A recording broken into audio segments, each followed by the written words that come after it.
ایک بار مصطفیٰ کریم صلی اللہ تعالی علیہ وسلم صحابہ اکرام رضوان اللہ تعالی علیہم اجمعین کے درمیان اعلان فرماتے ہیں، اگر کسی کا میرے اوپر کوئی حق باقی ہے تو وہ لے سکتا ہے، اگر کسی کا کوئی حق باقی ہے تو لے سکتا ہے۔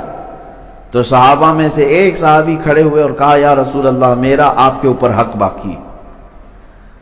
سب صحابہ ان کی طرف دیکھنے لگے کہ یہ کون ہے، حضور پر اس کا کیا حق باقی ہے؟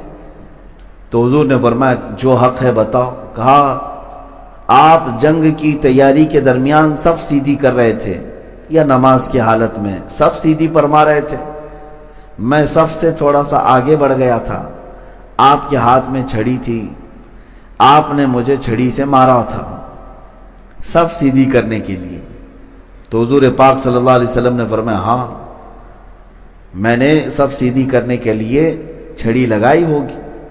تو صحابی نے کہا کہ مجھے وہ حق چاہیے، مجھے وہ حق چاہیے۔ اللہ کے نبی صلی اللہ تعالی علیہ وسلم آگے بڑھے اور اپنے آپ کو ان کے حوالے کیا، کہا کہ تم لے سکتے ہو جو تمہارا حق ہے، جتنا میں نے تمہیں لگایا تھا چھڑی سے اتنا تم بھی مجھے لگا سکتے ہو۔ اللہ اکبر! یہ کائنات کا سب سے عظیم آقا، جس نے پوری کائنات کو اندھیریوں سے اجالے میں لایا اور جس کی ایک تاب کے لیے، اس ایک دیدار کے لیے کروڑوں فرشتے بے قرار ہو، وہ اپنے ہی غلام، اپنے ہی خادم صحابی کے پاس اپنے آپ کو انصاف کے لیے پیش کر رہا ہو۔ صحابہ سب دیکھتے رہے اور کہنے لگے کہ یہ کیسا ہو سکتا ہے کہ حضور پاک صلی اللہ تعالی علیہ وسلم پر کوئی ہاتھ اٹھائے گا۔ کوئی صحابی اگر کھڑے ہوتے تو حضور جلال میں انہیں بٹھا دیتے کہ یہ انصاف ہے، یہ اللہ کا دین ہے، تم بیٹھ جاؤ۔ تو جب حضور پاک نے اپنے آپ کو پیش کیا تو وہ صحابی آگے آئے، کہا کہ جس وقت آپ نے مجھے مارا تھا اس وقت میرے جسم پر کپڑا نہیں تھا، پیٹھ پر، لہذا آپ بھی اپنا جبہ اٹھائیں، آپ بھی اپنا جبہ اٹھائیں، میں ننگی پیٹھ تھا جب آپ نے مجھے چھڑی لگائی تھی۔ حضور پاک صلی اللہ تعالی علیہ وسلم نے اپنے جسم اطہر سے جبہ بھی ہٹا دیا، ایک خادم اور ایک غلام کی بات پر۔ جب جبہ ہٹایا تو وہ صحابی آگے بڑھے اور حضور کے دونوں کندھوں کے بیچ میں مہر نبوت تھی، اس کو جا کر چوم لیا۔ مہر نبوت کیا ہے؟ دونوں شانوں کے بیچ میں ایک مہر، انڈے سے تھوڑی سی بڑی ایک ایسی شکل تھی جس کو کھلتے ہی سورج سے زیادہ روشنی اس میں آتی تھی۔ حضور پاک صلی اللہ تعالی علیہ وسلم کی وہ مہر نبوت ہے، آپ کے خاتم النبیین ہونے کی علامت تھی۔ اور صحابہ وہ دیکھنے کے لیے بھی بے قرار رہتے تھے کہ کبھی تو وہ مہر نبوت بھی نظر آئے، اور وہ صحابی مہر نبوت کو چوم لیے اور اس کے بعد کہے، میں نے میرا حق لے لیا، میں نے میرا حق لے لیا۔ لیکن میرے عزیزوں، واقعہ جو ہے، حدیث جو ہے، صحابی نے اپنا عمل کیا، انہیں حضور صلی اللہ علیہ وسلم کی مہر نبوت کا بوسہ چاہیے تھا، وہ اس راستے سے چلے تو گئے، لیکن رسول پاک کو تو دیکھیں، اگر کوئی غلام بھی کہتا ہے کہ مجھے حق چاہیے تو اپنے آپ کو سپرد کرتے ہیں۔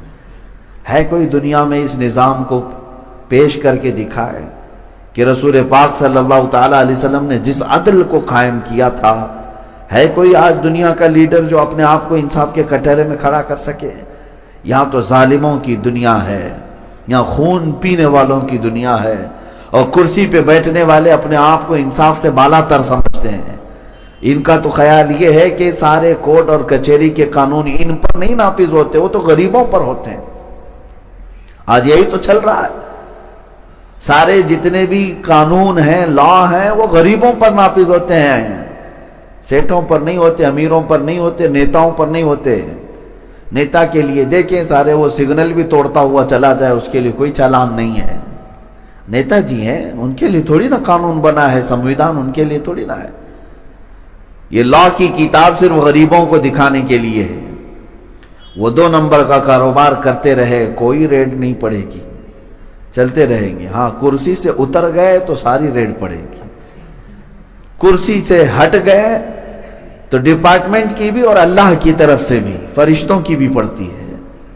یہ دنیا کا نظام ہم نے دیکھا ہے میرے عزیزوں، اور یہی کی بات نہیں کر رہا ہوں، جو بنام مسلمان ملک ہیں آج ان کا بھی حال یہی ہے۔ آج چاہے وہ سعودی ہو، امارات ہو، یا پھر کویت، بحرین، یہ سب ممالک بظاہر ہاتھی کے دانت ہیں، جو جبے کبے میں مسلمان نظر آتے ہیں، لیکن انہوں نے انصاف کا خون کیا ہوا ہے۔ عدل نام کی کوئی چیز نہیں ہے۔ ان کے شہزادے، ان کے گھروں میں پلنے والے عیاش، ان کے بیٹے نہ جانے کتنی عورتوں کی عزت لوٹ لیں، پھر بھی ان کے لیے قانون نہیں ہے۔ ہاں، اگر وہی کوئی غریب سے یہ سرزد ہو جائے تو صرف موت کی بھی سزا ہے، وہ موت کے کٹہرے تک بھی جا سکتا ہے۔ تو دنیا میں نظام مصطفیٰ صلی اللہ تعالی علیہ وسلم کی مثال کوئی نہیں لا سکتا۔